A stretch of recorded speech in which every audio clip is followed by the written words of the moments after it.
Assalamualaikum. I'm Hiraltab and we are here with Ma'am Priha and today we will be talking about Canada Immigration Insights. Assalamualaikum. वालेकुम अस्सलाम। कैसी हैं आप? बिल्कुल ठीक, आप बताएं आप कैसी हैं? मैं ठीक हूँ अल्हम्दुलिल्लाह।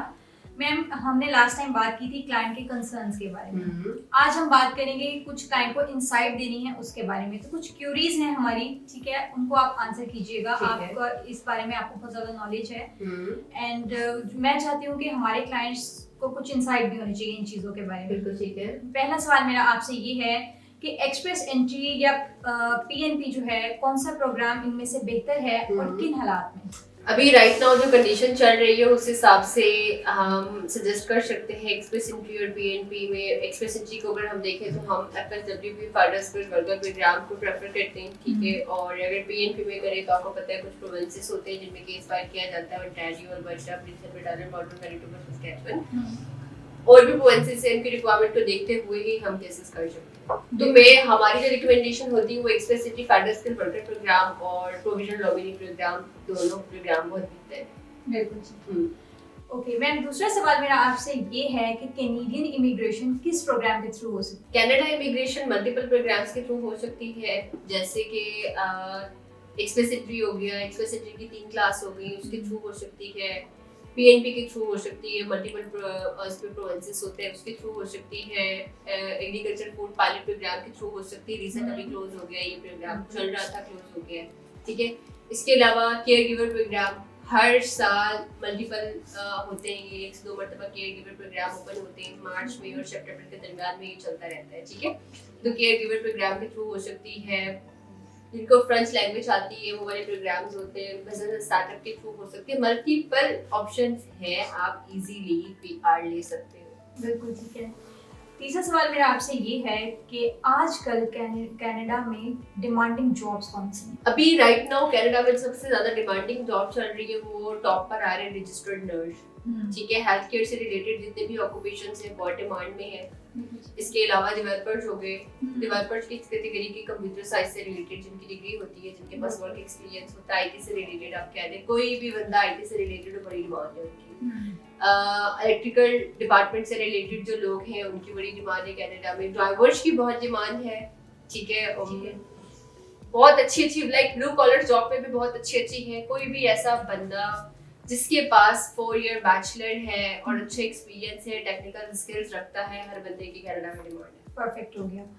ओके, एक और क्वेश्चन है, इस चीज के बारे में मैं इंसाइट देना चाहती हूँ अपने क्लाइंट्स को कि can doctors without licence still qualify for Canadian immigration? बिल्कुल, कैनेडियन इमिग्रेशन के लिए अक्सर ये क्वेश्चन जो आपने किया है ना, ये बड़ा ही अच्छा क्वेश्चन है। बहुत सारे हमारे क्लाइंट हैं कहते हैं हमारे पास लाइसेंस नहीं है और विदाउट लाइसेंस क्या हम लोग जो है वो काम कर सकते नहीं कर सकते। आप कनाडा में विदाउट लाइसेंस जा सकते हो, उस पर पाबंदी नहीं है। आपको वो जाएंगे, अपना लाइसेंस देंगे, उनको आपके पिछले लाइसेंस से कोई मसला नहीं है। हाँ, जैसे नर्स कैटेगरी के हो गए उनके लाइसेंस चाहिए, लेकिन पाकिस्तानी लाइसेंस नहीं चाहिए। उनको लाइसेंस चाहिए क्या, कनाडा के अपने लाइसेंस। आपने लैंड करना है, लैंड करने के बाद 6 मंथ्स की वो आपको ट्रेनिंग देंगे, आपको अपना लाइसेंस दे देंगे। तो उनको चाहिए लाइसेंस अपना, ठीक है, अपने मुल्क का लाइसेंस चाहिए होगा उनको, ना कि पाकिस्तान का लाइसेंस चाहिए। तो कोई क्लाइंट अगर कहता है कि मेरे पास लाइसेंस नहीं है और मैं काम कर रहा हूँ, मैंने क्लिनिक भी ओपन किया हुआ है, तो कोई मसला नहीं है, कोई फर्क नहीं पड़ता इस चीज। बिल्कुल ठीक है। एक और सवाल जो है कि why points are required and how many points are required? बहुत सारे ऐसे प्रोग्राम्स हैं जिसमें पॉइंट्स बहुत मैटर करते हैं। फॉर एलिजिबिलिटी क्राइटेरिया आप एलिजिबल होंगे तो ही आप उन प्रोग्राम्स में जा सकते हो। आप एलिजिबल नहीं हो तो आप प्रोग्राम्स में नहीं जा सकते, ठीक है। तो एलिजिबिलिटी क्राइटेरिया मस्ट मीट होना चाहिए, वो मीट होगा तो आप उस प्रोग्राम के लिए क्वालिफाई करोगे। अब जैसे कि हम लोग करते हैं एफएसडब्ल्यूपी में काम, 67 पॉइंट्स का एलिजिबिलिटी क्राइटेरिया होता है, आपके बन रहे 65, आपको लगता है आप क्वालिफाई कर जाओगे। बिल्कुल। नेक्स्ट क्वेश्चन मेरा आपसे यही था कि क्या कम पॉइंट्स वाले जा सकते हैं? बिल्कुल भी नहीं जा सकते। आपका पॉइंट्स को मीट करना बहुत जरूरी है।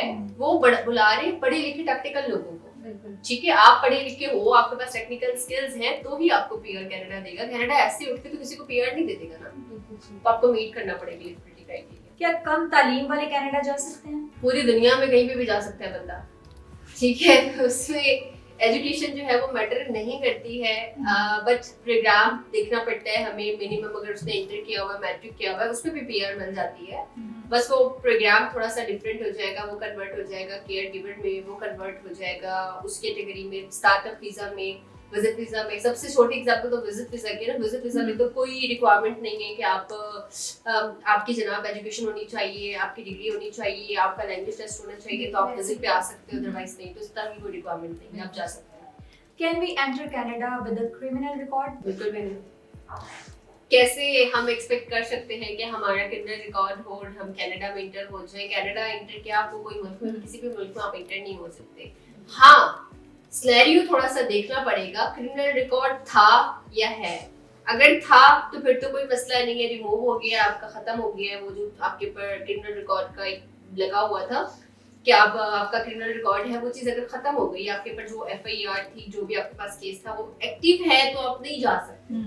अगर क्लोज हो चुका है और सारी चीजें स्मूथ हो गई है, तो फिर आप जा सकते हो। तो सिनेरियो थोड़ा सा चेंज हो सकता है। बिल्कुल ठीक है। एक और सवाल ये है कि इमिग्रेशन पर जॉब जो है, मतलब डिफरेंट जॉब की उनकी होती है कि हम जाएं तो पहले ही हमें जॉब मिल जाए, तो उसकी क्या पूछते हैं गारंटी है? दूसरी बात ये कि क्या जॉब के बगैर भी कनाडा की पीआर मिल सकती है? मेरा बड़ा मजे का सवाल है ये आपका।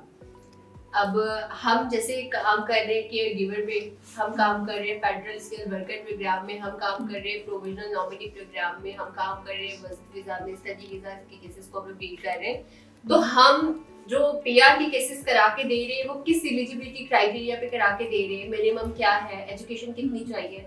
Education bachelors 4 years. Education bachelor 4 years वाला बंदा ही जा रहा है ना, इट्स मीन कि उसके पास स्किल्स हैं। तो गारंटी इस बात की है ना कि उस बंदे के पास स्किल्स है, तो वो जाकर काम करेगा। अगर वो बंदा बोले मैं जाऊं, बैठा रहूं, हाथ पे हाथ रख कर मैं काम भी ना करूं और मुझे सब कुछ वैसे का वैसा मिलता रहे और खुद से मैं कोई भी एफर्ट ना करूं, खुल के अगर मैं बात करूं तो खुद से मैं कोई भी एफर्ट ना करूं, कोई भी काम ना करूं, तो फिर तो कोई गारंटी नहीं, काम तो उसने करना नहीं है ना। अब नौकरी खुद तो उसके पास चल के नहीं आएगी ना, डेफिनेटली उसको खुद सर्च आउट करना पड़ेगा, उस बिहाफ पे जाके चीजें जो होंगी वो चल सकती है। क्या बगैर जॉब के जा सकते हैं यहाँ से? बगैर जॉब के बहुत सारे लोग हैं जो बगैर जॉब के ही जाते हैं। जो पीआर मिलती है, जिन केसेस पे हम काम करते हैं, उस पे जॉब तो नहीं होती है, सिर्फ आपको एक आईटी इशू होता है कि हम इंटरेस्टेड है आपकी प्रोफाइल में, आप हमारे पास लैंड आए, फर्दर अपनी सर्विसेज को कंटिन्यू करें, तो इसका इतना बड़ा मसला नहीं है। ठीक है, जो जितने भी केसेस होते हैं विदाउट जॉब के ही होते हैं, लोग जाते हैं, सेटल होते हैं, जॉब पे मिल जाती है, सारी चीजें हो जाती है। Okay, my next question is how to get a job on Canadian immigration? आराम से इजीली मिल जाती है जॉब। आपके पास स्किल्स हैं, आपके पास 1 साल का एक्सपीरियंस है, नॉर्मल सी बात है। कनाडा सिर्फ उन लोगों को इनवाइट कर रहा है जिनके पास 1 साल का मिनिमम एक्सपीरियंस है। अगर आपके पास 1 साल का एक्सपीरियंस है, आपको इजीली आराम से जॉब मिल जाएगी कनाडा में, और अच्छी जॉब मिलेगी। ठीक है, मिनिमम जो पर आवर के हिसाब से सैलरी मिल रही है वो 30 से लेकर आपका जो हम नॉर्मली चेक कर रहे हैं वो $99 तक पर आवर के हिसाब से आपको मिल रही है। Okay, my next question is how to get a job on Canadian immigration? आराम से इजीली मिल जाती है जॉब। आपके पास स्किल्स हैं, आपके पास 1 साल का एक्सपीरियंस है, नॉर्मल सी बात है। कनाडा सिर्फ उन लोगों को इनवाइट कर रहा है जिनके पास 1 साल का मिनिमम एक्सपीरियंस है। अगर आपके पास 1 साल का एक्सपीरियंस है,